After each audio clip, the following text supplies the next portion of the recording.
Hello and welcome to another episode of Without Pain Wednesday, where we get together once a week to talk about a different topic related to getting out of the back pain cycle for good. My name is Dr. Ryan Peebles, and I've dedicated the last 20 years of my life to better understanding and reversing the root causes of chronic lower back pain. This week's topic is going to be about the abdominals, both about the activation, the engagement of them, and also how much tension to have in the abdominals. Is there such thing as too much tension to be holding in your abdominals? And should we be trying to control the amount of tension by consciously holding our muscles contracted or engaged? Or should it be more of a natural process? So we're going to dive deep into that. And this was prompted, again, another week's topic prompted by a student question. And so lots of great questions coming in from students every week through the course. And I believe that this is the most relevant way to hold the live streams. Welcome if you are here live. I love seeing the live students showing up in the chat, so let me know if you're here. And I also recognize that most people watch the stream, catch the replay, and so if you are doing that, you can always find the chapters down below if you want to navigate to a specific question or topic in the stream. So just down in the description below, we always create chapters for easy finding of topics. So without any further delay, why don't we just get into today's topic of the abdominals? And if you have any questions at any point throughout the stream, feel free to post in the chat. And if you're watching the replay, you can always post questions in the comments below the video. So why don't I switch screens here? This is a great illustration of the muscles of the core all the way around. It shows all the layers, and I just really like this as kind of a diagram to explain the different muscles and talk about what they do. So the question is, assuming that this program, if you don't already know, this program is designed to activate the deep core muscles and the abdominals. So assuming that has taken place and we have the ability to activate them, we have control over them, the next step is how much activation, how much engagement should we strive for during our movement? And so it's a great question. It's something that I wondered a lot during my journey of trying to get out of my personal struggles with back pain. And so I think it is relevant to many other students as well. I do see Shane in the comments. Good to see you here, Shane. And says, I wish I could stay for the whole stream, but you got to get your daughter to school. Hey, that's important. So if you have any questions you want to leave in the chat, and even though you have to go, I'll be sure to answer them, and then you can come back to the replay and watch them later. But thanks for being here. I love seeing the students showing up live. All right, so we're going to be working with this picture here, and I also do want to show the actual question that prompted this week's topic because I think it's super relevant. And where are we? I think I went too far. Here it is. So this is from Merrill. It says, I know we are supposed to keep a bit of tension in the core as we do these. I'm thinking that this was, I don't know, you could apply this to any lesson of the program. But my problem is overly tight core muscles, including the hip flexors, which cause a lot of pain and, to my knowledge, are probably pulling on the spine, causing back pain. That is correct, Merrill. The hip flexors attach directly to the spine. We'll take a closer look at that in the illustration. And if they are tight, if they're overly tight, they pull on the spine and they create problems. She says, I wanted to get your thoughts on how to keep the right amount of tension in the core, but also on how to relax these muscles sufficiently when they don't have to be active. So I think it's a phenomenal question. It shows an understanding that there is an optimal level of tension, and it's not always pedal to the metal, you flexing your abs. And you certainly don't want to have no tension in them, because that's how the power leaks out the front of your body, and it just seriously causes a collapsing of the lumbar spine. So we need to have some level of tension. It's not going to be high intensity all the time. So what is the right amount of tension? So this is really what we're going to get into. She does have a kind of a more specific question about her problem. I think it's a very common problem, the tight hip flexors. So we're going to come back to this, but I'm going to start off with a more broad general answer that kind of applies to everyone. So we're going to go back to this illustration, and just to point out real quickly the hip flexors, this is the psoas muscle, and it is attaching directly to the spine. What it does is it comes down and forward, or anterior, towards the front of our body from the spine, and it comes out the front on the front side of the hip. So it would come out, it would exit the abdomen right around where my arrow is and attach to the femur. And what its action is to pull up the leg. It's a hip flexor, meaning it flexes the hip joint. And so if you were to lift your knee up as in a marching movement, that is largely this muscle. And so if it's pulling on the femur, to lift it up on this end of the muscle, it's also pulling on the lumbar spine. And that's normal and healthy, but what we want to make sure of is that we have good stability of the lumbar spine, so it's not yanking on it, creating instability and friction. The other thing is we don't want this muscle, there's one on each side, to live in a chronically tense position, chronically tight position, because that brings the spine out of alignment and also causes friction and problems. So yes, this is a core muscle. I don't consider it one of the abdominal muscles. We're going to be focusing on tension, creating tension in these four muscles here. So this is the most superficial one, the infamous six-pack abs, and then we have the layers underneath, which are more important for creating stability. The six-pack abs is more designed to create movement. So if you were going to do a sit-up or a crunch or a curl forward, getting out of bed, these muscles are working to move your trunk forward. And so not so much designed for stability. If you can imagine, there's not a lot of surface area here. It's long and skinny, like a hamstring or other muscles that are designed for movement. If you go to the deeper muscles of the core, these are just the abdominal ones. There's deep muscles in the back as well, the posterior deep core, but we'll focus on those in another stream. So these deep abdominal core muscles, you can see they're more broad, more surface area.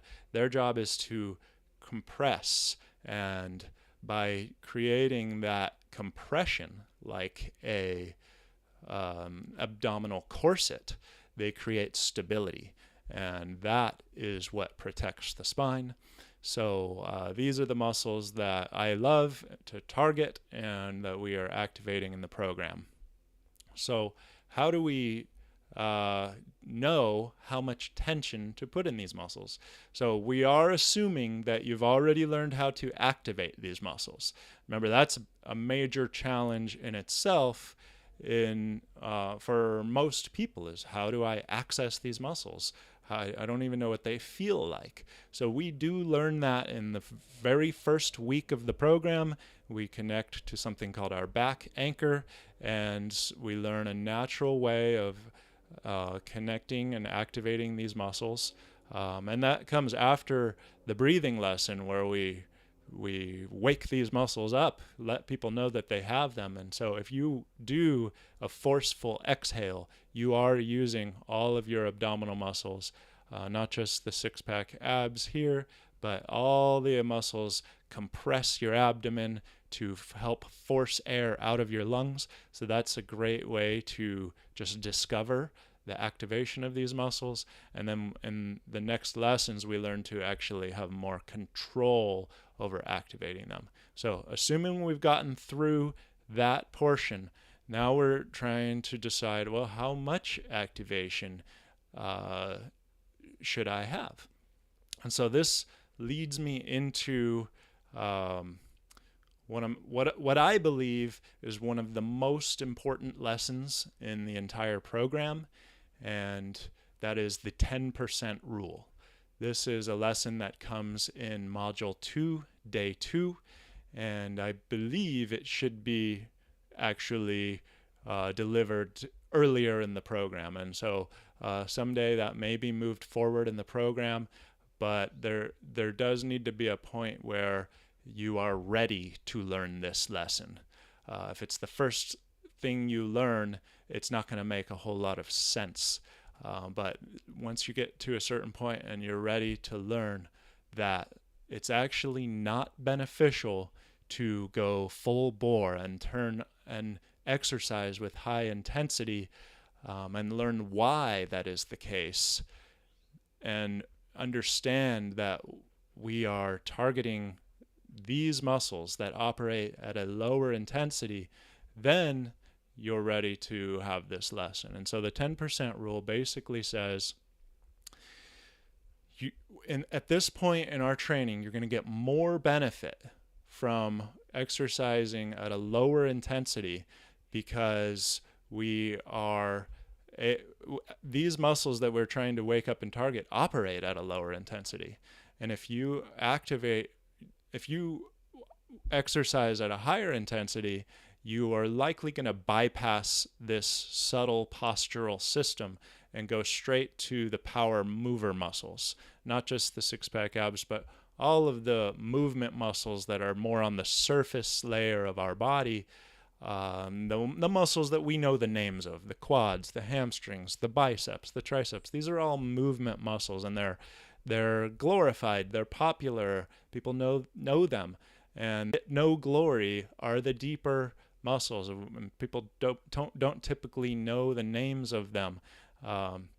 So that's the problem, is high intensity training works the movement power muscles that we can see and we can flaunt in the mirror and all that, and low intensity training can potentially, if you're doing it right, target these deeper stability muscles that are designed not to move the body, but to create stability for all day long support of the spine, so that your power muscles have a foundation from which to pull and from which to create levers to move the limbs and to operate without compromising the structural the bones and joints, the structural makeup of the body.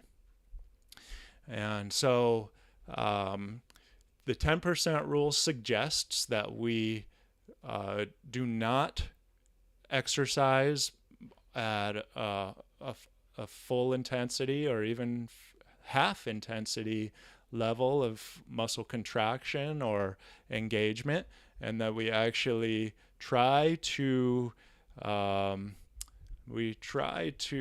estimate at about that we're using about 10% or less of our effort. In some cases, when students are having trouble to turn off the hyperactive muscles, such as the lower back muscles or the hip flexors here, I will suggest 1 or 2% effort. And so this is in the initial stages of Oh, I'm just now realizing that I'm on the wrong screen and I've been kind of pointing at muscles. So let's go here. I've been pointing at muscles and you guys can't see that. So I've been pointing at the hip flexors. These are power movement muscles. The abdominals, power movement muscles. Sorry about that. So let me get back on track here. So the question is, well, the suggestion is about 10% effort. And this is in the initial stages. So we are trying to become familiar with these muscles. We're trying to just develop a sense of control, and familiarity is really the best word, to know what they feel like and to know that we're using them. And then once we have that sense of familiarity, and this is not something that can be taught through words or reading a book or even having an expert right next to you to say, this is familiarity. It only can be learned through feeling and experience and tuning into your body. And so we use the back anchor connection, the front anchors connections to accomplish that. We spend time on the floor connecting and pushing away from the floor, as we did as infants and babies, to turn on these muscles and feel what they feel like. And then we get up off the floor and we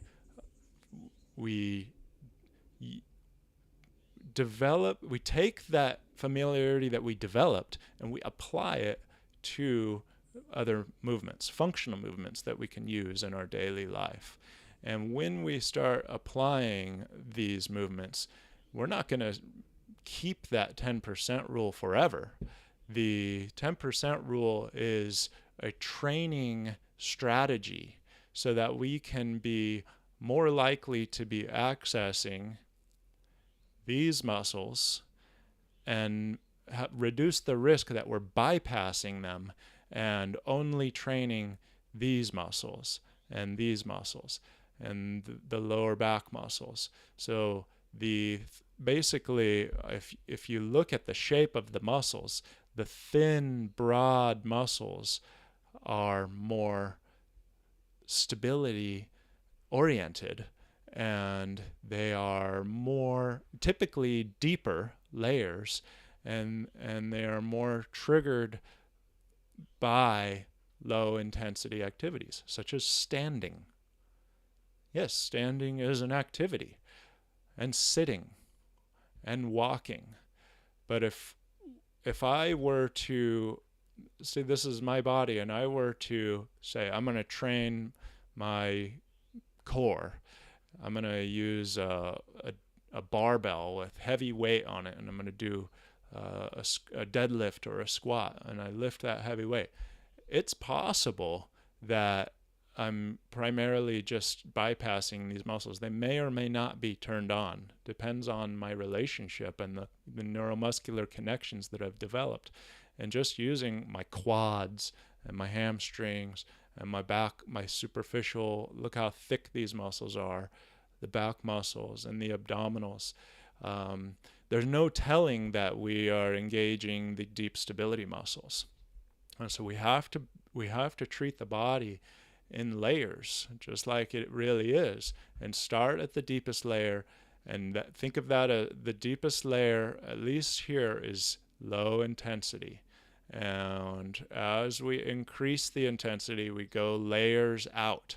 And so you can think of the intensity rising as an expanding, like power bubble, basically, where it starts reaching the more superficial power muscles as you turn it up.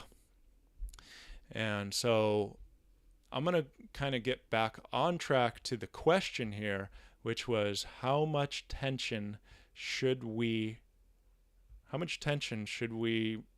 strive for? I'm going to kind of try and find that question so I can get it more accurately. So um, how to keep the right amount of tension in the core, but also how to relax these muscles sufficiently when they don't have to be active. All right. So, um, this, like many things in life, this is going to be a scale, and so we're past that 10% rule of training, and we're doing higher level activities. We're doing functional movements. Sometimes we have to turn up the intensity, and the right amount of tension is going to be the amount of tension that it takes you to stay connected to your anchors. That's the right amount. And if you're doing more tension than what you need to stay connected, then it's probably too much. And I can compare this to one comparison I have, because I have personal experience with it, is rock climbing.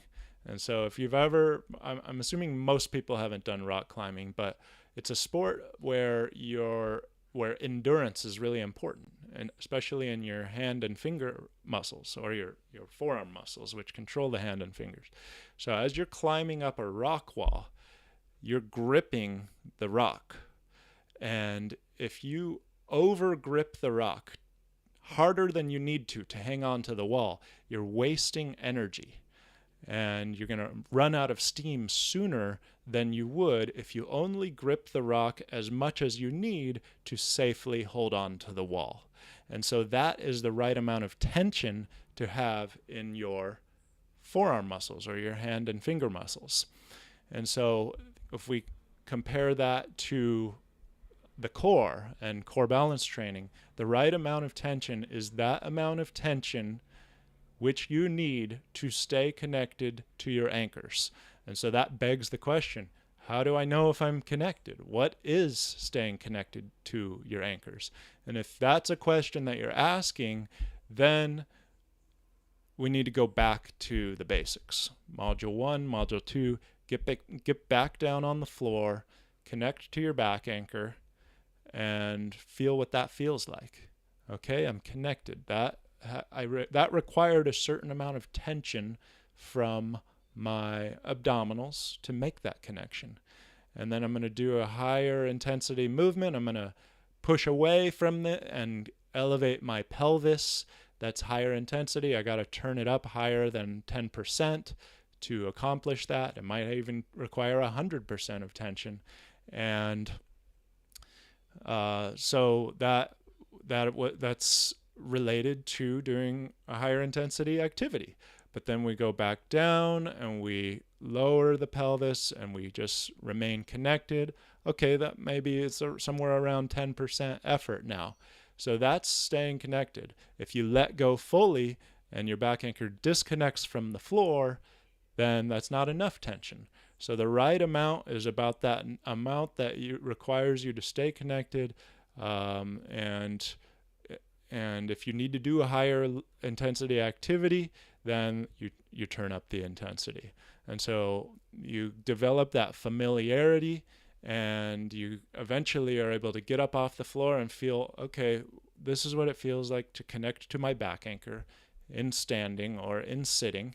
And if I were to let off completely, I lose connection, my rib cage flares a little bit, my back arches a little bit, might even have a little bit of pain. Okay, I reconnect. Okay, rib cage to pubic bone is connected, and that takes, I don't know, somewhere around 10% effort. If I were to stand up and get up out of my seat, it's going to require more tension to stay connected, so I ramp up. And so it's not a really easy thing to do. The answer is, you could look at it as straightforward. It's the amount of tension that you need to stay connected, but actually implementing that is more of an art form than a science. It's about feeling. It's about staying tuned in to your body and your core for a while, and eventually, over time, over a period of months or longer, that can become ingrained into your movement and become your default way of moving your body. So hopefully that answers some people's questions. And if not, feel free to post a question in the chat or the comments below. By the way, if you are enjoying this stream, please help support us by hitting that like button and help spread the word of core balance training and that there's a real solution to back pain to other people on YouTube. So let's switch gears a little bit here. I'm going to come back to this question and answer it a little more specifically for Merrill. But before that, we're going to go to something we've been doing every week for the last few weeks. We have a featured student for this week. We actually have 2 featured students for this week. We're getting too many coming in to be able to only do one per week. So we're going to have a second one today as well. But this is Michele, and she is today's main featured student because she completed the program. The other student I'll be sharing has not completed the program yet. So Michele wins our featured student award for this week, and she answered the questions that we ask every student who completed the program. First of all, I just want to say awesome job, Michele. Congratulations, and just want to commend you for completing the program. It takes a lot of commitment, and so it deserves being honored for that. So she says, thank you for your course. Here are the answers to your questions. The first question we ask every student who completes the program is, overall, have you experienced a decrease in back pain? How significant? Yes, I have had a decrease in pain since starting the program. Overall, the difference has been small, but that is significant enough for me given I have AS, and any improvements are awesome. So for anyone that doesn't know, AS is, I believe it could be classified as a disease, and it's a progressive disease. So it's typically gets worse over time. It affects the spine. And so it is significant. It says a lot about Michele that she was able to reverse the progression of AS and be able to have improvements. It says more about her than the program because most people are on a trajectory where this does get worse over time. The spine becomes stiff and less mobile, and it impacts life. So I think it's a huge deal that she was able not only to stop the progression, but also have improvements and reverse the progression of AS. So great job on that. The second question is, were you able to stick to the program, and did the daily emails help you stay on track? Yes, the lessons were the perfect length, and I was able to follow each day. I incorporated into my morning stretching meditation routine. Great job. Next question. Do you feel you've improved your body awareness and core connection? Absolutely. I have a very strong core and pretty good balance, but your lessons helped improve both my body awareness and core balance. I am easily able to incorporate the anchor lessons while walking daily. Do you believe the benefits you've experienced will have a lasting effect? Most definitely. What concepts from the program did you find most valuable? For me, I feel the basic anchor lessons and the hip rotation lessons were the most helpful. However, with that said, I do feel that all of the lessons put it all together for me and have enabled me to continue to strengthen my core, hips, and legs. Thank you again. I felt your course was exactly what I needed. I will continue to use the exercises and stretches daily. Best regards, Michele. Thank you, Michele. As all students do who complete the program and improve their lives, you deserve all the credit. The program is only half the solution, and the other half is that you actually do it. And you did it. So great job. Congratulations. And I hope that you continue to apply the concepts of the program to your daily life and integrate them into your movements to have and to make sure it's a lifelong benefit. I see coming through in the chat, Guillermo is here live. Hey, Guillermo, great to see you. And Shane has a question, I believe.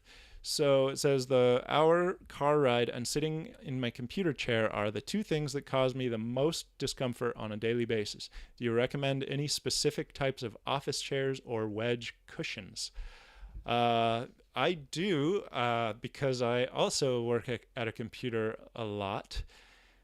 But my recommendations are quite unusual. What I sit on, this could be interesting. I'm going to try and show you what I sit on, if possible. I sit on a box, so I guess I'll take this with me so you can hear me.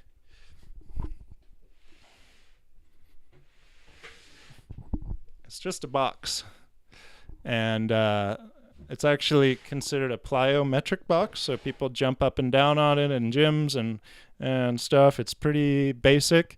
You can turn it on different sides and it'll be different heights. So I like that because I believe variety is it's the spice of life. It's a huge thing to be able to have for your body. So, and this is just just like a cushion, not a cushion, but I don't know, it's like a thick mat that I put on top for a slight bit of cushion. And so basically what this is no support for the spine.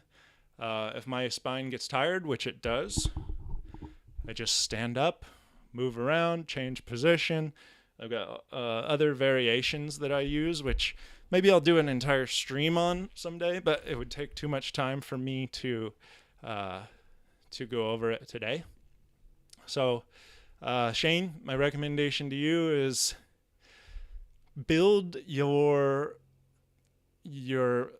stamina in your spinal support muscles to be able to sit comfortably without spinal support.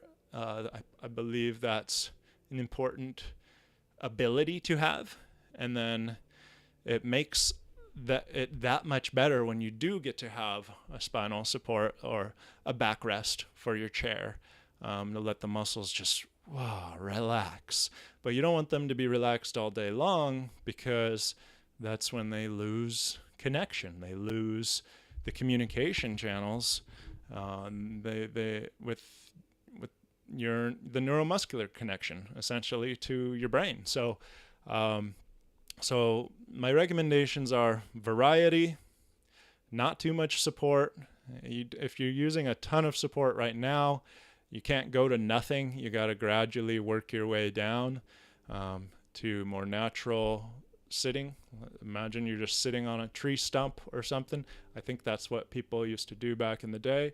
And then when you do have a backrest, use it intermittently and add that variety. Change positions and do what the body loves, which is move. And I believe that the body really appreciates that variety. As far as a wedge or a backrest, let me go back to your question here.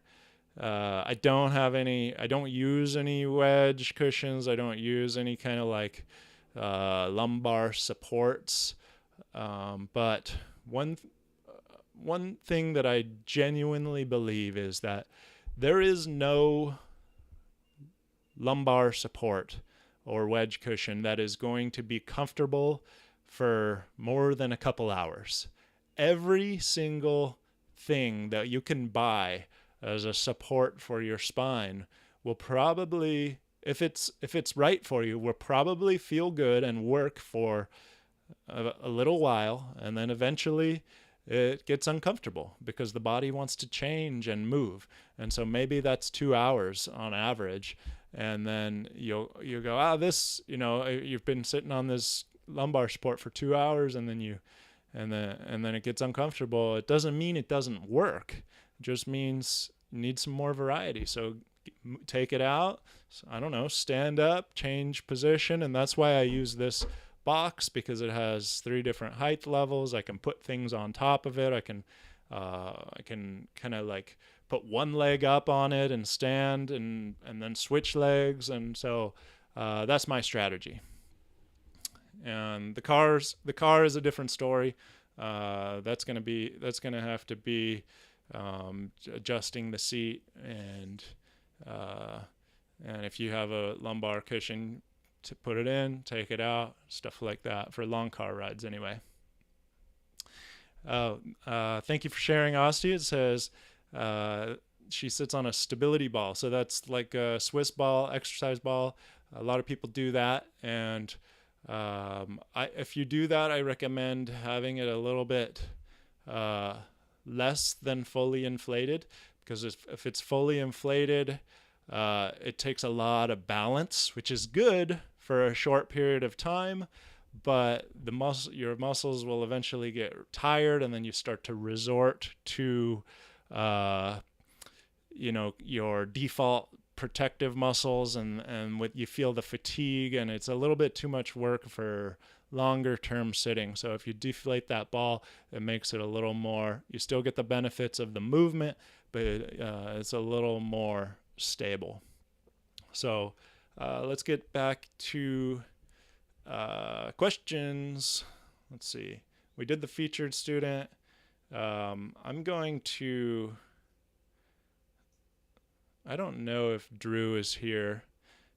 Drew, if you're here, I'll address your question if you're here live, but if not, since it's a long one, I'm going to push it towards the end, and that way we can kind of keep a flow moving here.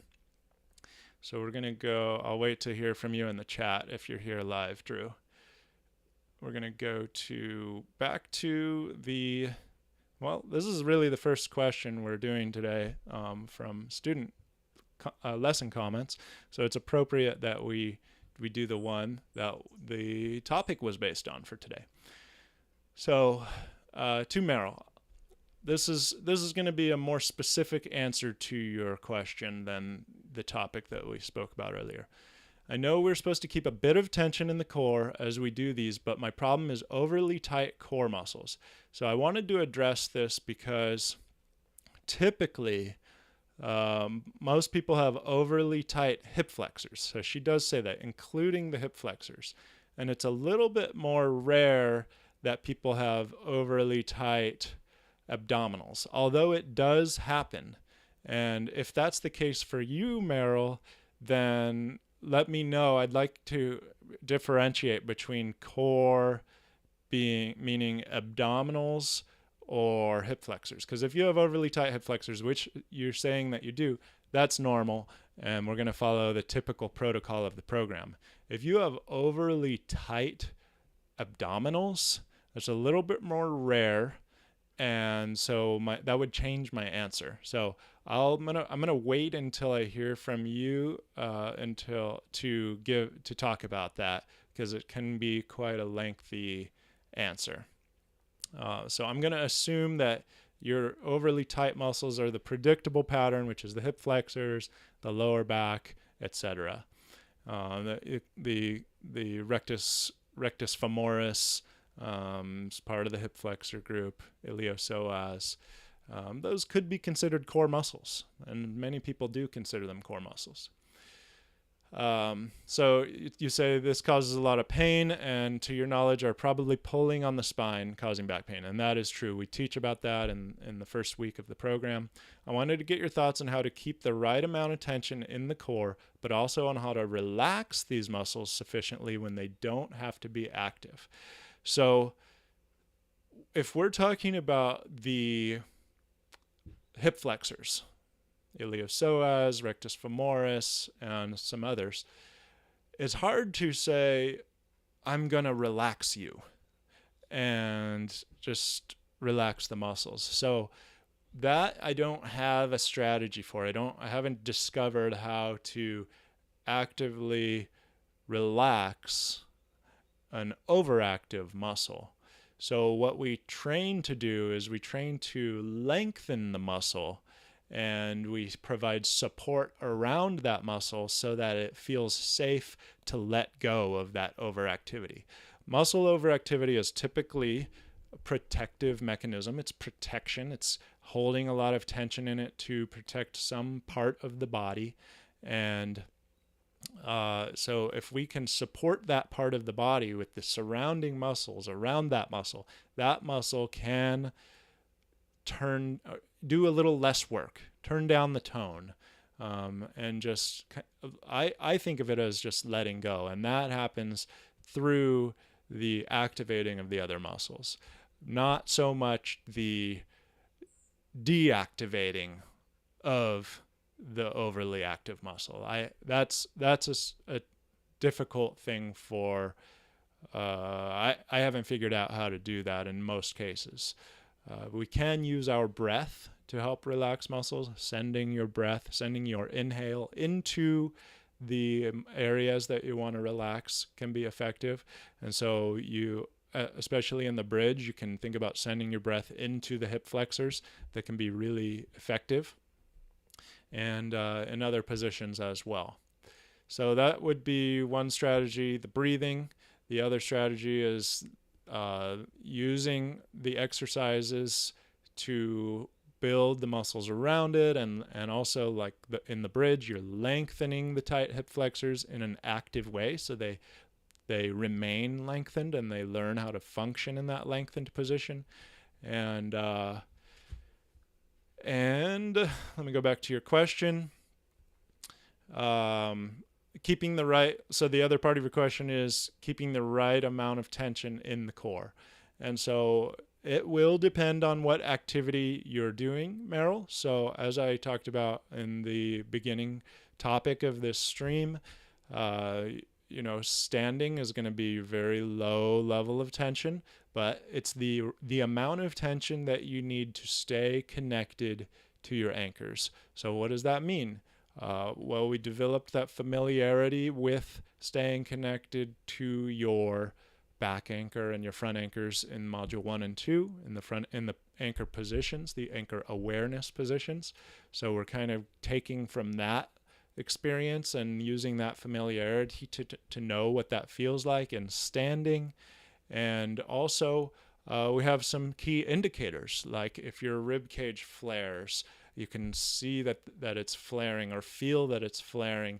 That probably means you're not connected. Your rib cage to pubic bone connection, the abdominals, are not connected. And so that may mean you need to get down on the floor and reconnect and do a little routine. And then once you get back up on the floor, the amount of tension that you need, just enough to stay connected.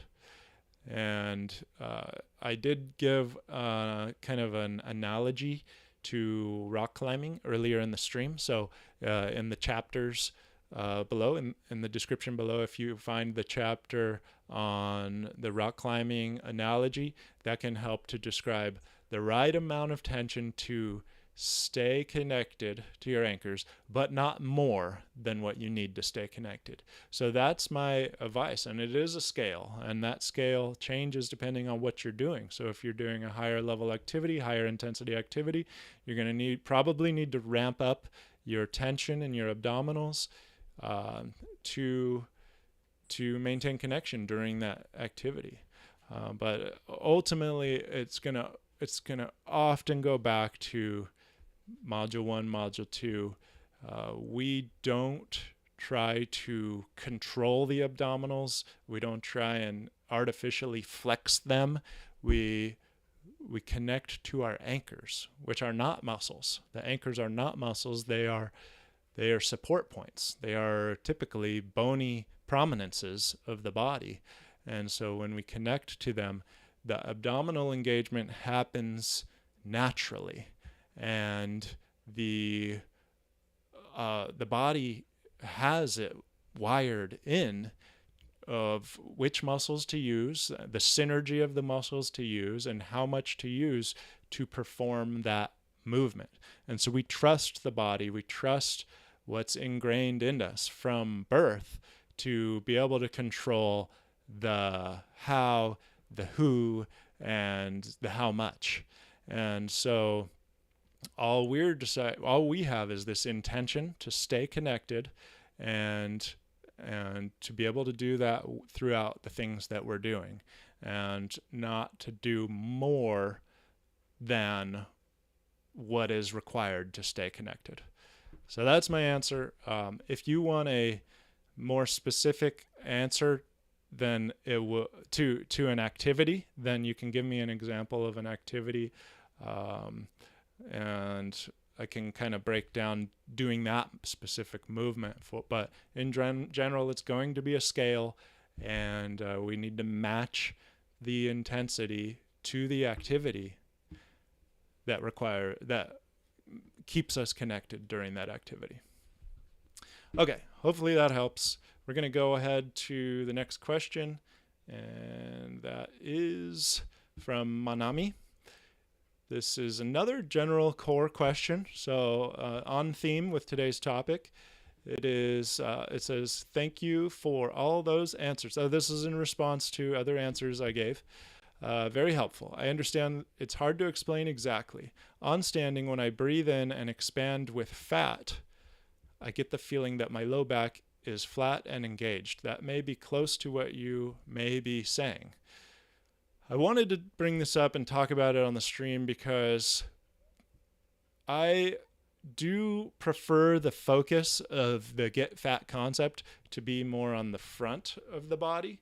So we're focusing on the abdominals and not so much the back muscles. If the back muscles engage and they do something in the process, then that's okay. If they're engaging too much, then we want to turn down the intensity.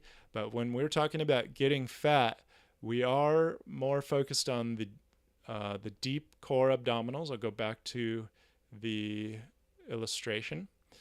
We're focused on primarily these 3 layers of muscles that are underneath your six-pack abs, and we want these to be expanded outward. If there's indentions here, or it's soft, and you get that doughboy effect when you push in with your hands, and it's doughboy, that means these muscles are not engaged here. And so we want them, when they are engaged, they actually expand outward, and that's the get fat concept. So that's what we're focused on with get fat. The lower back muscles are not our focus. If they're doing something, that's fine because the body works synergistically. But if they're doing too much, you might want to consider turning down the intensity, Manami. So that's kind of just the point I wanted to make with that. And so sending that focus more towards the deep abdominals. Then it says, and when you say lengthen the core muscles, I take it that they are contracted and become weak. So I do refer to lengthening the hip flexors. So Manami, I do want to be specific that we're not trying to lengthen all of the core muscles. The abdominals actually could benefit from a little bit more tension in them in most cases. The deep abdominals and even the six-pack abs. So when we're talking about lengthening, it's specific to the hip flexors, and those are being lengthened through exercises like the bridge and the front anchors progression and the awareness exercises of the front anchors. We're lengthening the hip flexors, but not all the core muscles. Just wanted to be clear about that. And yes, contracted muscles do become weak. That's true. And so lengthening them can help restore their strength in the new ranges of motion that they are able to perform by lengthening. We strengthen them in the new range. And that allows us more function. That's very healthy. So that you did say, let me know if I'm off on these. So I just wanted to address that and make sure we're clear. Strength versus endurance helps a great deal too. Now I know I need to stay up for 5 minutes. So that's the goal. We do the bridge for 5 minutes. If you can't make it 5 minutes all the way through, which is very hard, I don't expect everybody to be able to do that. You go as long as you can. Maybe that's 30 seconds. take a break, do the proper form, right? Lowering, come back up, do another 30 seconds, and spend 5 minutes doing the sets and reps. But the goal is to extend your endurance, because that's what posture is. And if you can get up to 5 minutes in the full bridge, then you're doing really well. Especially, we're prioritizing staying connected and good form throughout that. So thank you for that question. I see a question coming through in the chat, so we will prioritize that. From Paul, and it says, "Hi, Dr. Peebles. When I'm doing the bridge and then concentrate on getting fat, I have a harder time doing the deep breathing while simultaneously keeping those ab muscles tight." Yeah, so that I believe in the beginning is the hardest part of the bridge, is and all of this is maintaining the breathing intention that we learn on day 0 of sending the breath down low and, if possible, back towards posterior, towards into the lower back, into the pelvis, and maintain that intention throughout these exercises and movements that we're learning as a layer on top of the breathing. That's hard to do, to keep the breathing as the priority, and it should be. So, Paul, instead of thinking about doing the bridge and the getting fat and then adding in the breathing, I'm not saying that you're doing this, but I'm just making a comparison. It is preferable to think about doing the breathing and then adding in the bridge, maintaining the breath as a priority, and then adding in the get fat, or vice versa. You could do the get fat happens naturally when we connect our back anchor. You should see or feel expansion in your abdomen when you connect your back anchor to the floor, just in the supine position. So that get fat happens naturally, and we want to maintain that as we come up into the bridge and our back anchor actually comes off the floor. But we are keeping that engagement of the deep core muscles that makes us get fat. So the breathing is the priority throughout that. I just want to recognize to you that it is very difficult. It feels like in the beginning there's a lot to think about. It kind of feels complicated, and so I would make some recommendations if I could. I think I can. I think when I still do the bridge, and I do think about my breathing while in the bridge as a kind of a priority. It's more important than the other things of the bridge. I don't really focus on how high in the bridge I am. I don't really focus on what my arms are doing, or if I'm doing a progression of the bridge, I don't really focus on the actual activity of the progression. I'm thinking about breathing, and then once I have that and I'm got that consistent rhythm of breathing, because that's what breathing can become, is very rhythmic, and you get it down, and it's like chewing gum and walking, or chewing gum and playing the piano. You can get the chewing of the gum into a rhythm that you don't think about. Breathing can be the same way, and then you can start thinking about the piano playing. Then that's when you can move on to, okay, I'm going to focus on the progression now. All right, I'm pushing out with my legs, or I'm coming up higher into the bridge. I'm feeling the stretch in my hip flexors. So that is my recommendation. But just know that it's hard, and it eventually gets easier. It gets more simple as your body and you realize that it's all connected. The getting fat is connected with the breathing. The getting fat is the back anchor. And the bridge is the challenge that we add to those things.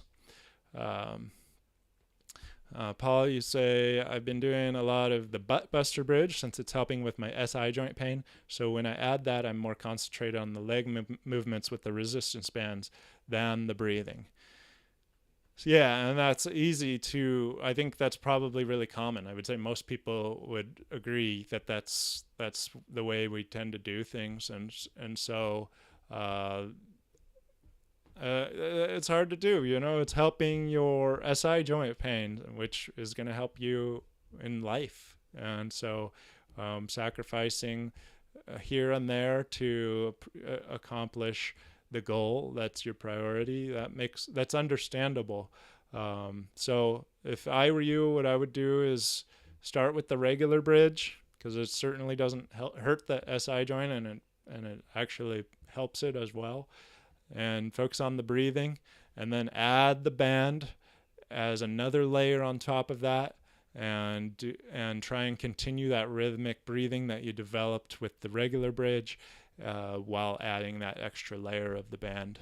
And actually, just one interesting thing that I believe is the pushing out motion of the band is not the only thing that helps the SI. Actually, you could just have the band around your legs, and if it's really tight, just that pushing out resistance that you need to maintain your legs in that position, if the band is trying to pull them together and you're resisting it, that in itself, you don't even need to move your legs, can be really helpful for stabilizing the SI.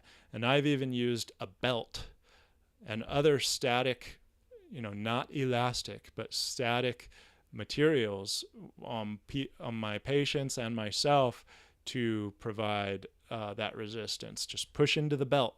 I strap the belt around their thighs, push into the belt as hard as you can, and it really locks in that SI. So more resistance is better, and you don't really need to move your legs. Just pushing out into it is very effective. Okay, so let's see. We're on to the next question. This one is from Howard. How are we doing on time? Oh wow, we're already an hour through. So let's see. We got looks like 3 or 4 more questions. So we'll be going an hour and a half today. So Howard and I have been going back and forth about the front anchors lessons. So module 2, front anchors awareness, part 2 of that lesson, and this is the third lesson about the front anchors. It's called the front anchors progression. And Howard says, as I anchor my pubic bone, I notice it's hard for me to feel like I can push in with my top anchor, the bottom of the rib cage. So the pubic bone is the bottom anchor. The bottom of the rib cage in the front is the top anchor. He's saying, as I connect with my bottom anchor, it's hard for me to push away from my upper anchor.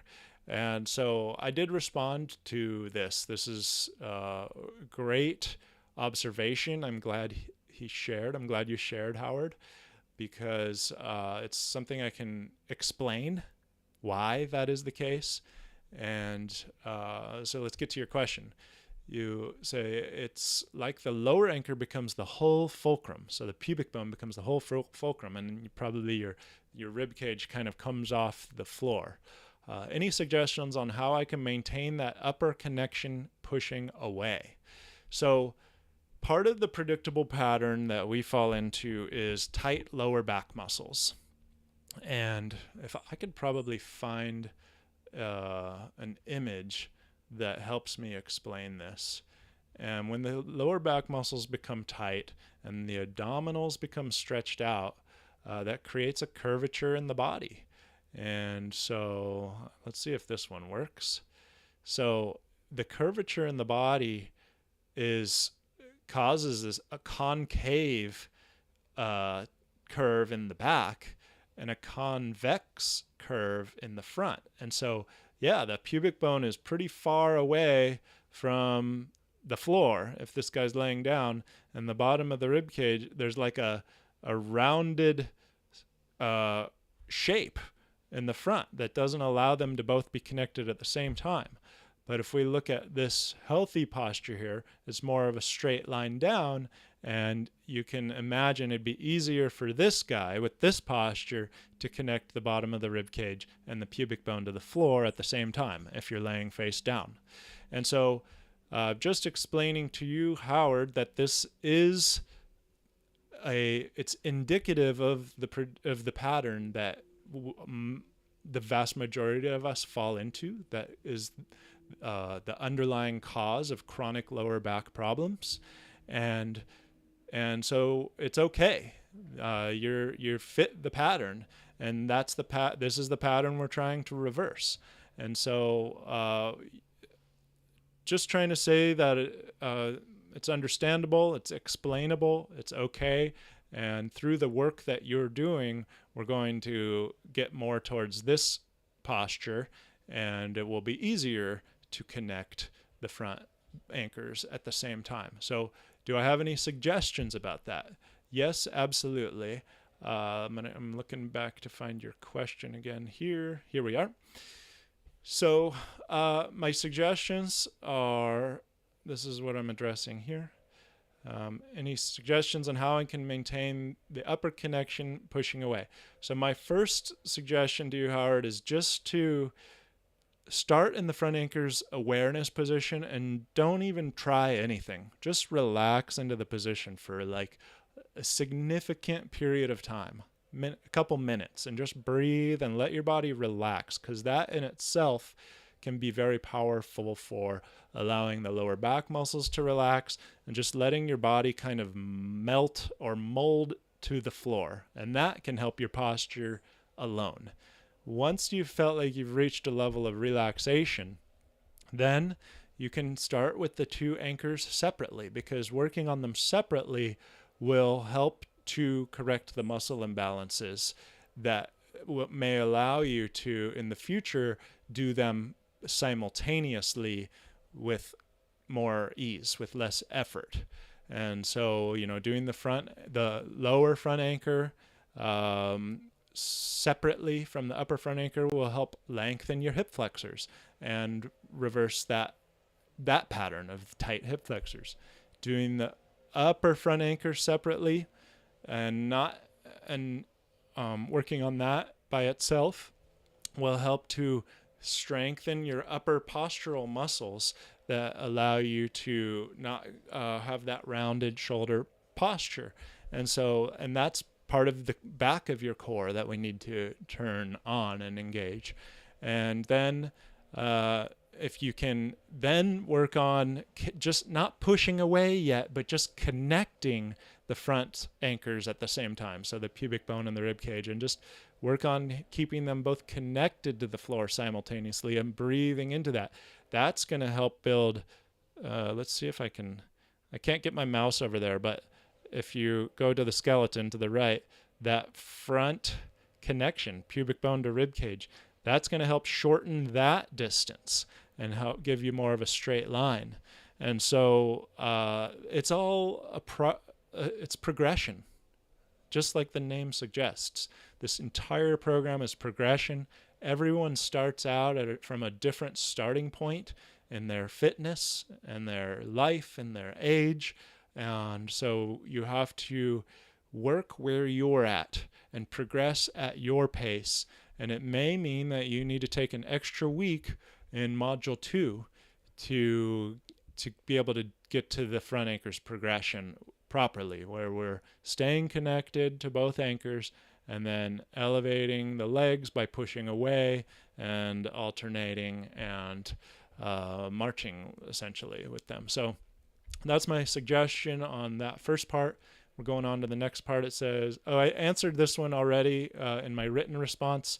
The abs are not, you're not trying to intentionally control the abdominals. We're focused on connecting to the anchors and allow the abdominals to do what they need to do to make those connections.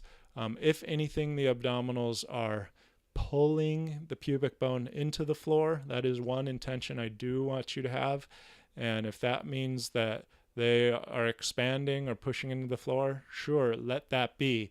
But we don't need to try and control too much of what the abdominals are doing. Our focus is on the anchors, which are bony prominences, and the connection to the solid floor.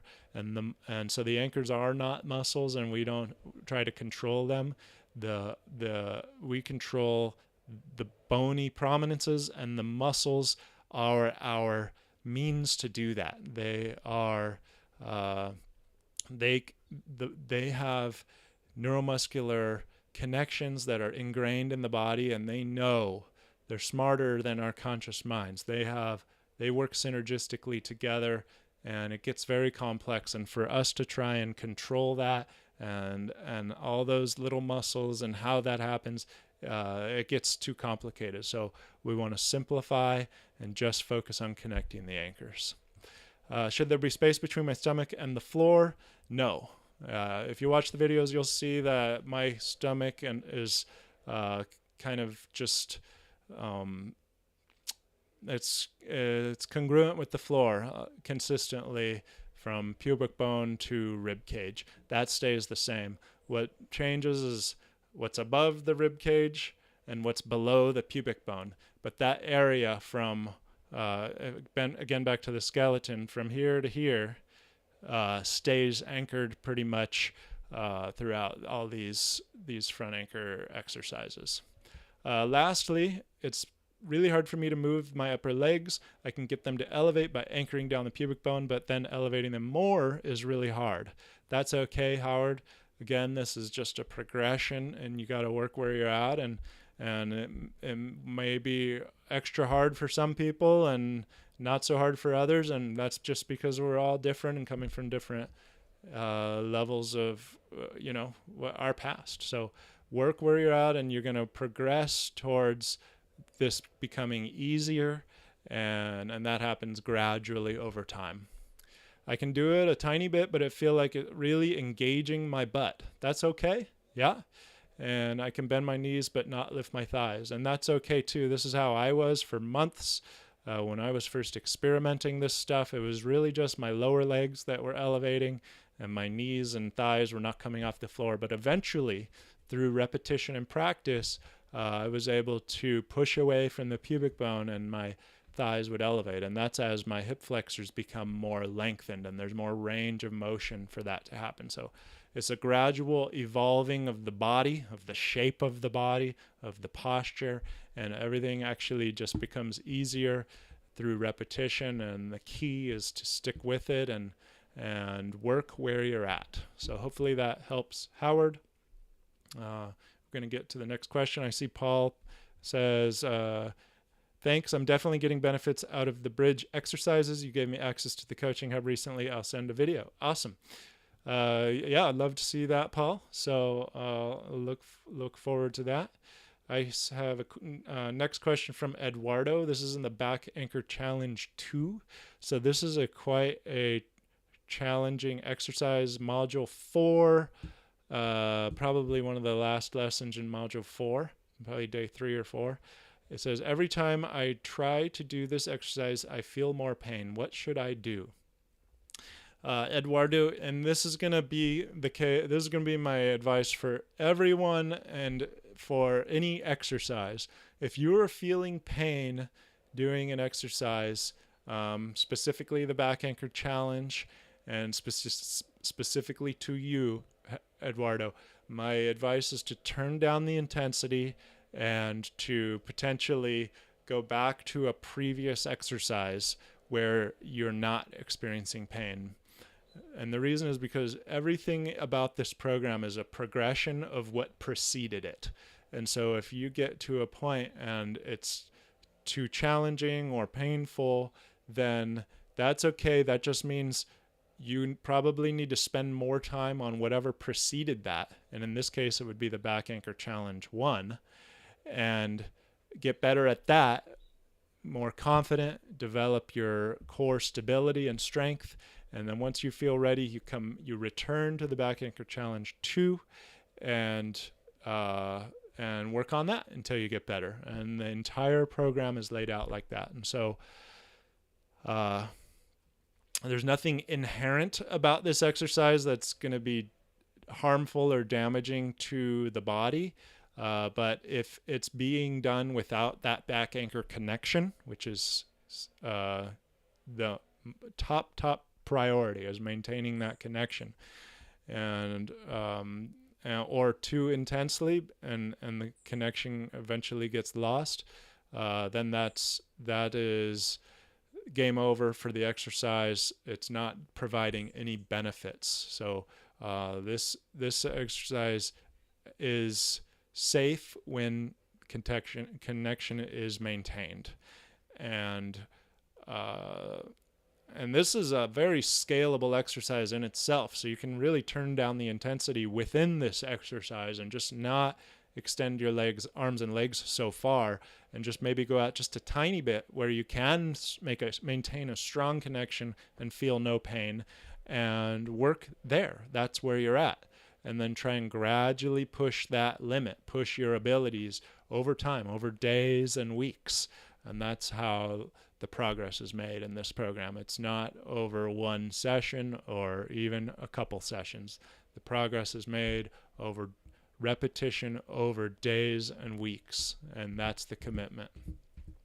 So I appreciate you asking that, Eduardo.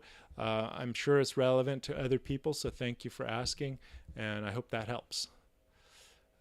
We've got one coming through from Shane. This is these are more technical questions. Shane says, do you recommend the core balance coaching while going through this 12-week program, or is that something one should start afterwards? So it's yes and no. The core balance coaching is the coaching hub. So you have access to a private community where primarily what I do is I have students submit videos of themselves doing a movement, and then I provide video analysis and feedback, movement analysis on their videos, also in video format. And so it's extremely valuable, and I would say is potentially the most valuable thing in the entire program. And I believe a lot of students that have done that agree, but not everyone needs it. And it is an extra, and it is, it takes, I have a limited capacity to provide this for all students. And so I do just recommend it for students who are feeling like they have hit a wall, or they haven't had that breakthrough yet, because everyone should have a breakthrough when going through this program, or several breakthroughs of progress. And if you haven't had that breakthrough, it likely means that there is a connection or a disconnect somewhere. And what I do is I really fine-tune and break down the movement to find and point out that disconnection. And sometimes it's just needing to see yourself move. Maybe you think you're connected, but you're not. And then I point that out and I show you, look at this, look at yourself. And that can be a catalyst for major breakthroughs, and it can change the entire trajectory of your progress. So that's my answer. But a lot of students, I would say even potentially most students, don't need this. And just by following the protocol of the program, and the simplicity that it's laid out with, you can have that awareness whether you're connected or not during the movements. But yeah, it's extremely valuable, and a lot of students do start it towards the end of their program, because you get to continue access to the program with the Coaching Hub access. So if you're a Coaching Hub member, it continues your program access. Shane's next question says, if we only get access for 3 months and we decide to stay on a certain module for more than 1 week, won't that cause us to not be able to finish the entire program? Okay, so the program, so you get access for 3 months or 90 days, plus the 7-day trial. So 97 days of access. The program is 75 days long, including integration days. So including the 2 days per week that are days off or non-lesson days. So it takes 75 days if you stay committed to get through the program. So that actually leaves 3 weeks of cushion for you. And so this is an accountability tool. I feel that 3 weeks is an appropriate amount of cushion to give people. If you fall off track for a week, or you need an extra week to get through a module, or even another week, so you have those 3 weeks to be able to go at your own pace, and for life distractions to get in the way. And so that's kind of my answer to that. Is there is a cushion, and if you are spending more than 1 week on a certain module, you still have 2 more weeks to be able to get on track and be able to finish the program. And if you don't, we always work with all students to make sure that they continue to have access and complete the program, whatever that takes. And if that means signing up on the Coaching Hub because you need a little extra support, well, then that in itself will continue your access for as long as you're a Coaching Hub member. So hopefully that answers your question, Shane. I think I see something coming through in the chat. Drew, all right. So I see that you're here live. Good to see you. I was kind of asking you a question earlier, Drew, if you were here. I don't know if you were here earlier, but I haven't gotten to your question yet. So now that you're here, we will go ahead and do that. In the chat, you say, I know we're supposed to do these exercises every day. However, I notice my muscles get pretty tired towards the end of the week, and I have a hard time standing straight up with an active core. So is it okay to rest all day on day 7 before starting the next module? Absolutely, Drew. One of the core concepts of the program is to listen to your body. There will eventually be an entire lesson on the art of listening to your body. But in the meantime, I've done a live stream all about it. I believe the title of the live stream is The Most Valuable Skill for Reversing Back Pain. Spoiler alert, it's listening to your body. And so, yes, definitely do what you got to do. Take a day off. If you need 2 days off because delayed onset muscle soreness can be 2 days or even 3. Although if you're getting sore for 2 or 3 days after a routine, I recommend you turn down the intensity because we are training muscles. We're trying to target muscles that really shouldn't be getting DOMS. And that's delayed onset muscle soreness for anyone. After you go to the gym and you pump your iron with your biceps, and then your biceps are sore for a few days. And they call it delayed onset because sometimes the soreness doesn't even come on until 1 or 2 days later. That is for power muscles. That is for movement muscles. And what we're targeting in this program is primarily stability muscles that don't move the body but stabilize the trunk. And so those are designed for not so much power and strength, but for endurance. And so if you're getting real strong DOMs, I think you might want to turn down the intensity. And I also think that no matter what, you listen to your body. And so and it also could be frequency. I think you mentioned you're doing it more than once per day, which is great. I fully support that for students that want to go above and beyond the protocol of the program, because these exercises you shouldn't be able to overdo them if you're doing them right. If you're doing them at that level of intensity where we're training our posture, you can't really overdo it. And so that's great, but it may be just a matter for you of the combination of the frequency, doing it more than once per day, and also maybe going a little harder than what you need to. And that's our natural tendency. As part of the topic of today's stream is 10% rule. turning down the intensity, and just how valuable that is. So, yeah, the try less thing. Yeah, maybe I should call it that, but that's really what it is like our natural human tendency is to try hard when we really want something, and all of us really want to get out of pain. And so we try so hard to get out of pain, and it's really counterintuitive to try less hard. But if you want to try hard in the mental focus part, because this is 90% mental focus and 10% physical training. Really, it is. So when you're doing the movements, try really hard and focusing on what you're doing and tuning into your body and getting into that meditative zone, meditation with movement. That's where you try hard. And then the actual movement is the deliberate movements where you are staying connected through the movements and not necessarily feeling like you need to pump iron to gain more benefits.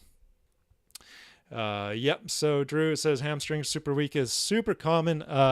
That is a thing with the bridge. You know, a lot of people in the beginning, they start off with, we're doing the bridge, doing it really well, but the hamstrings are primarily doing the driving of the bridge, the force.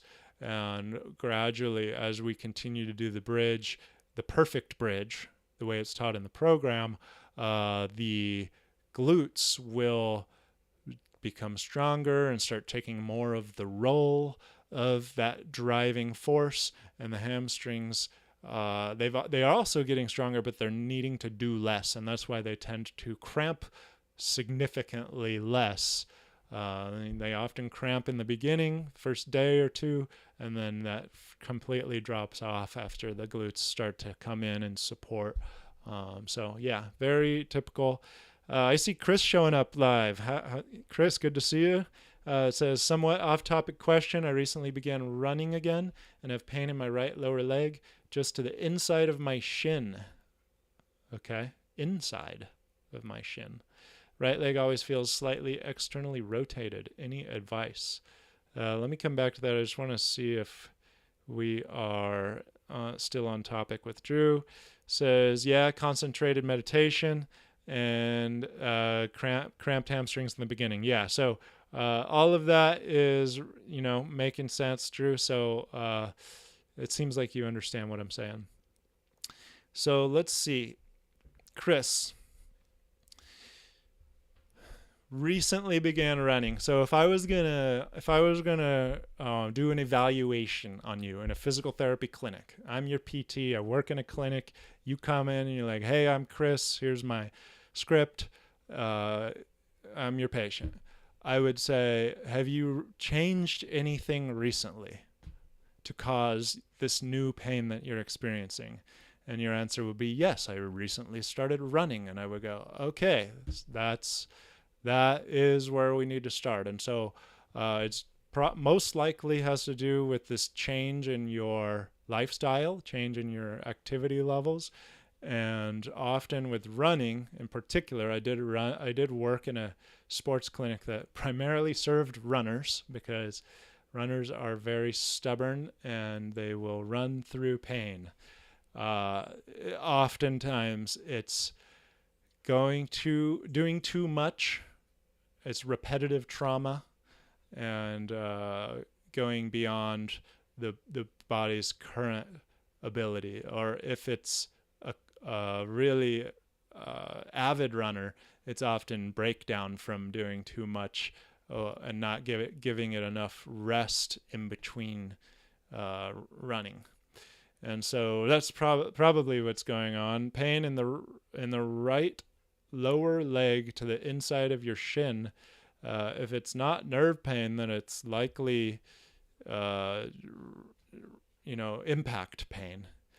And dare I say, the common shin injury that happens to runners, because it's not a fun one, but there is a common shin injury that happens to runners from going too hard and doing too much, and it's impact related.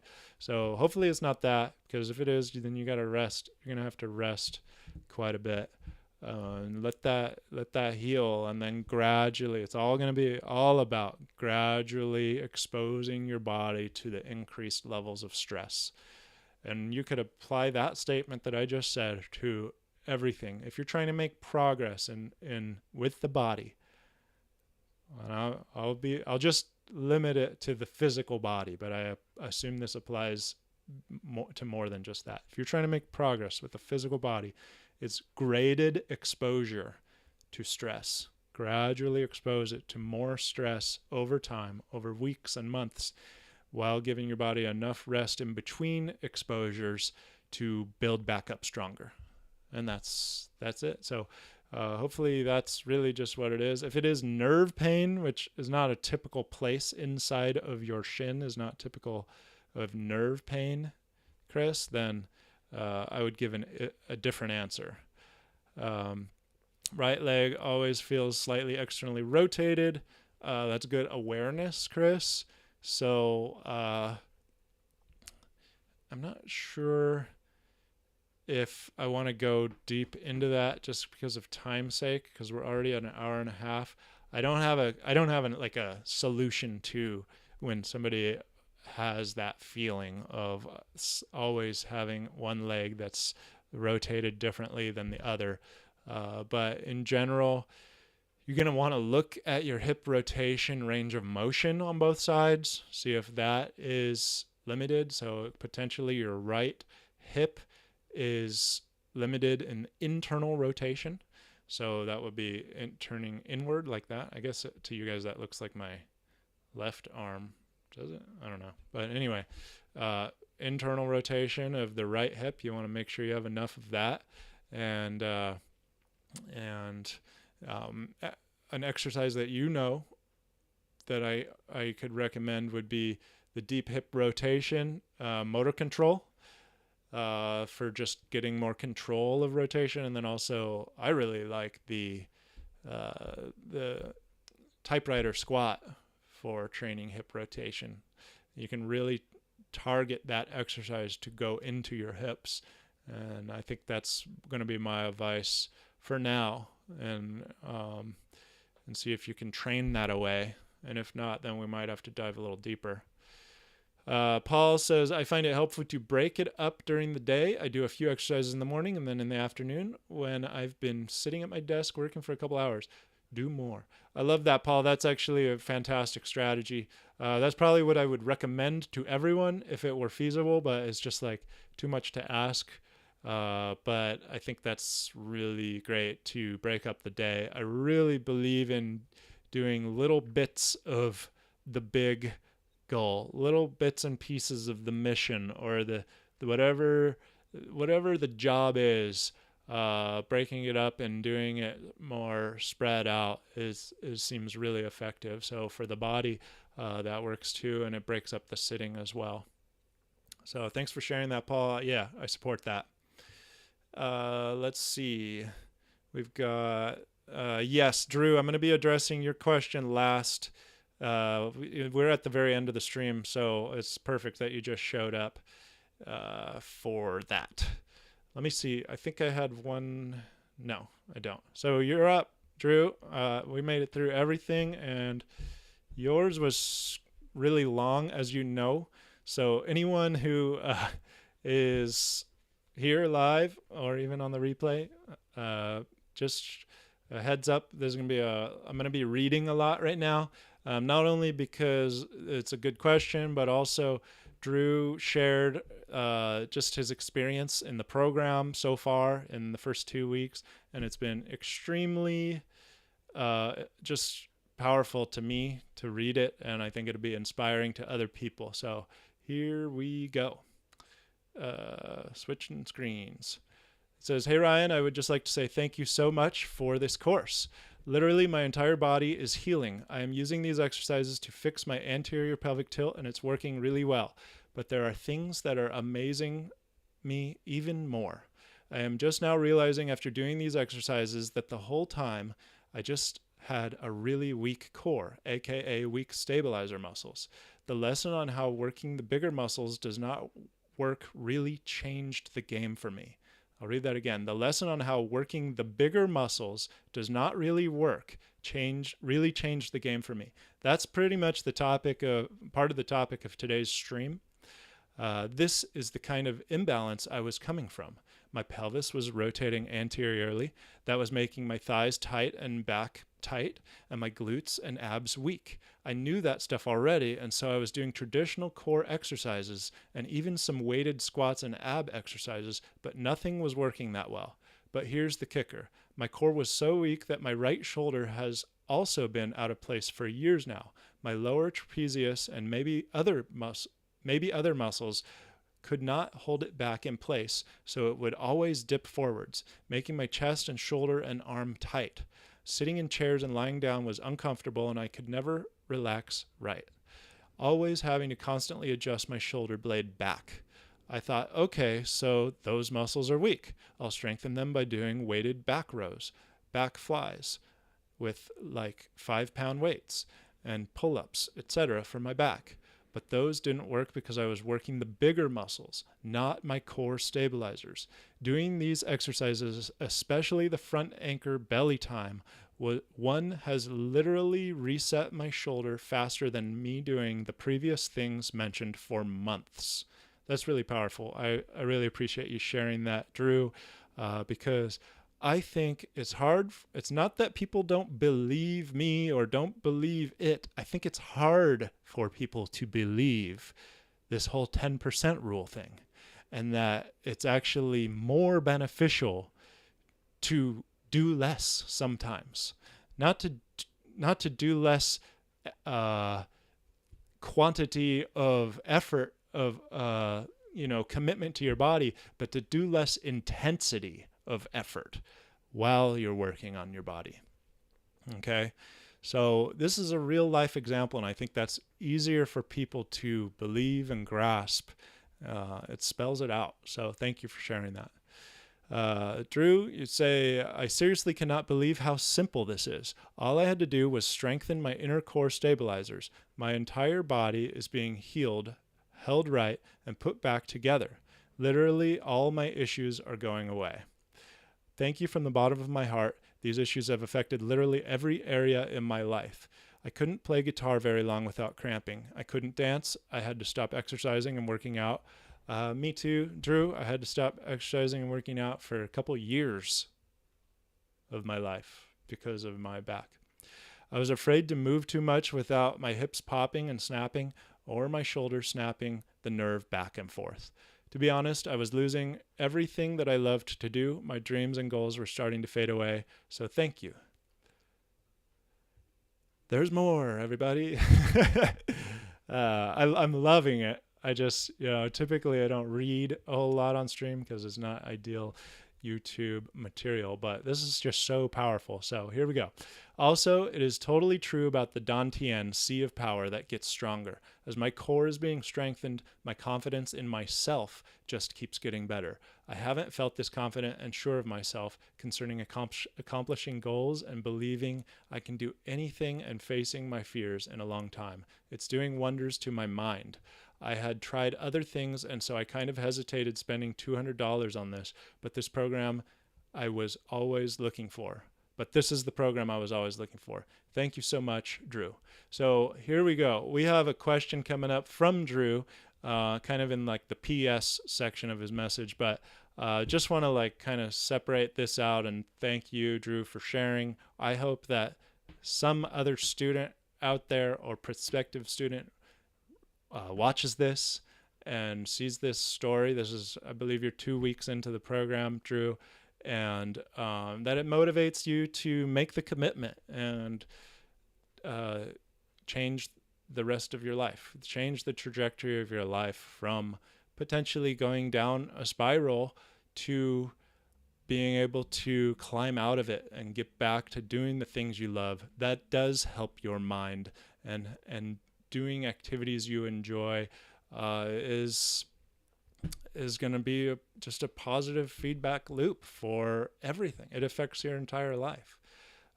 Not that the program does all this. The program just helps you be able to use your body in a healthier way, which then leads to all these other benefits.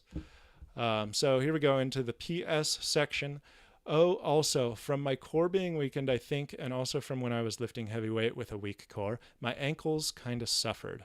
I can't roll the right one in a circle without making cracking, popping noises a bit. I tried it just now and it feels like it's getting stronger, but still makes the noises. I first noticed when sometimes I would walk down a flight of stairs. I would have to quickly jump up and take pressure off of it, almost like it was too much or it would sprain from the weight of going downstairs. Does strengthening the core help with this, or do you recommend certain ankle strengthening exercises? I don't want to make the same mistake of finding some that work the bigger muscles around it or just basically don't address the root cause. My wrists also became weak and poppy, but I'm pretty sure that was just lifting too heavy weight with no core power. I really messed myself straining everything too hard. Okay, so the ankle. So I'm going to address the ankle question, and I have a professor from my physical therapy school, my doctorate program, that would disagree with me on this. So I just want to put that out there, that there are people that don't agree with me about what I believe. And that's okay. But I genuinely believe that, yes, connecting with the center of your body and strengthening your spinal support muscles and your trunk and improving your posture in that way will help your ankle. And I can go down the chain reaction that happens when your pelvis goes from an anterior pelvic tilt to neutral, and your hips go from internally or externally rotated back to a more neutral position, which affects your knees and certainly your ankles. The rotation of your legs sit on top of your feet, and that joint between the two is called the ankle. And so when the ankles typically they become overly, let's see, I guess I hope people know the term pronation and supination. So that gets off, and that affects the joints in the ankle. I've experienced something similar to what you described, Drew. So I am coming from a place of experience where one or more, I think at different times, both of my ankles would pop and sometimes feel like stuck, and I needed to like unstuck it, or it felt like I was gonna like hurt it. And so I'd have to like do exactly what you describe and be like, I need to like roll it or move it or something, and a little pop or adjustment would happen, and then it would feel released, and then later it would happen again. So that actually doesn't happen to me anymore, and I don't know why. I never really focused on my ankles, but you did remind me that that did used to happen to me. And anyway, where it was on me, since I know the anatomy, it was on the outside of my ankle. It was the head of the fibula. Head or base? I believe it's the head. And it would just kind of like get out of place. I had chronic ankle sprains, so I always associated it with that. But the two things that I think helped me are centering my body, improving my posture, and also single leg exercises are incredibly powerful for stabilizing the ankle. And so we do that in the program. Towards the end of the program, we move to unilateral exercise. I believe that's, I'm just going to guess, module 9, we start that.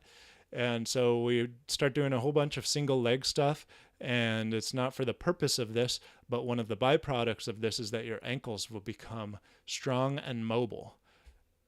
Strong and mobile, which is a really great combination.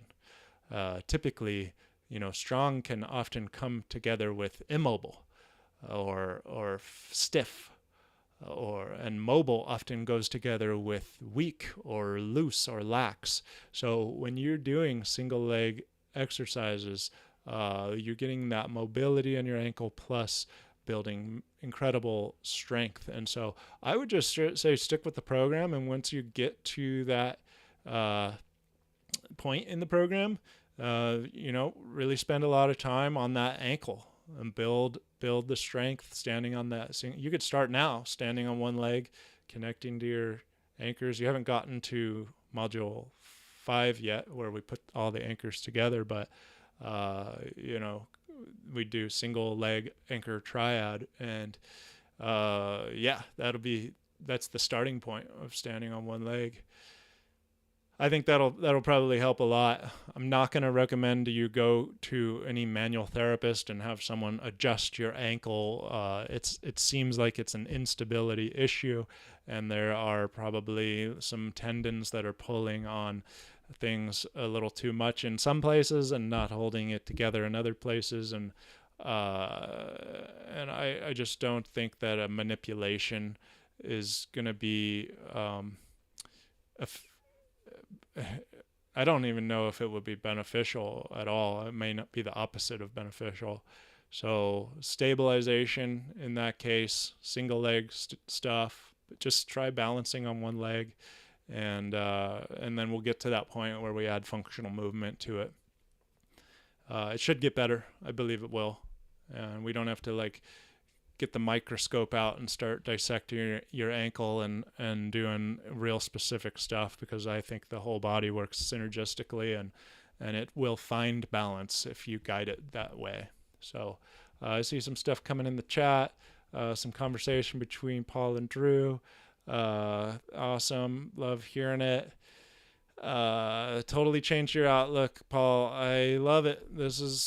I'm feeling good that people are getting the benefits, because it's really, at a certain point, it's out of my hands. I put it out there, and some people do it and some people don't, and you guys are sticking with it. So really all the credit is on you guys for showing up every day and opening the internet on your computer or whatever, and reading and watching and learning, absorbing and applying to your body. So good on all of you. So let's see. Drew says, right, it's like everything is twisted, and so the pressure on my legs and ankles is too much. I really feel like putting my hips in balance will fix them, but yes, popping ankles feels like a release.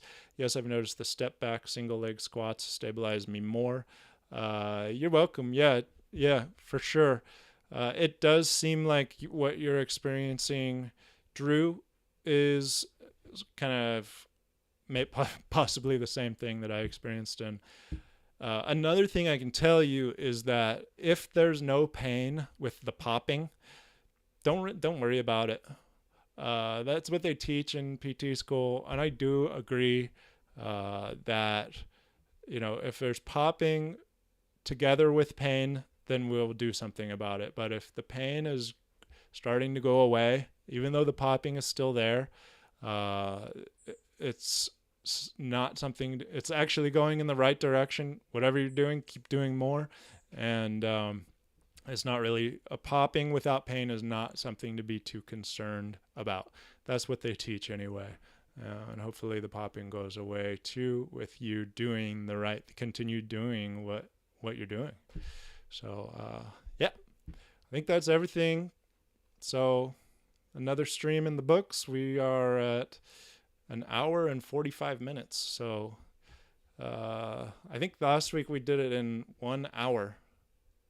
So that's cool. So we balance everything, comes around, balances out in the end, right? So, went a little over today. Thank you for showing up live. Those of you who did. If you are enjoying the stream, if you enjoyed it, learned anything, hit the like button. Help spread the word that there's a solution to back pain. And if you're watching the replay and you made it this far, congratulations.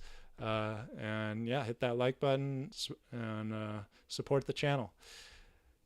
Thank you all for committing to your body. As you get up from the computer, go do something good for your body. Pay back your tissue debt, as I like to say, for putting it through this repetitive trauma of sitting at a computer for hours. That's what I'm going to do. I'll probably go for a walk. And if you're a student in the program, then get down on the floor and connect to your core, because your body does so much for you. So don't forget to pay it back, just like you do for your teeth by brushing them. Pay back your tissues for letting you do fun things all the time. Thanks for being here, Drew. Thanks for participating in the chat, Paul and Drew and Chris and Guillermo and anyone else. And until next time, connect to your core, and I'll see you next week on Without Pain Wednesday.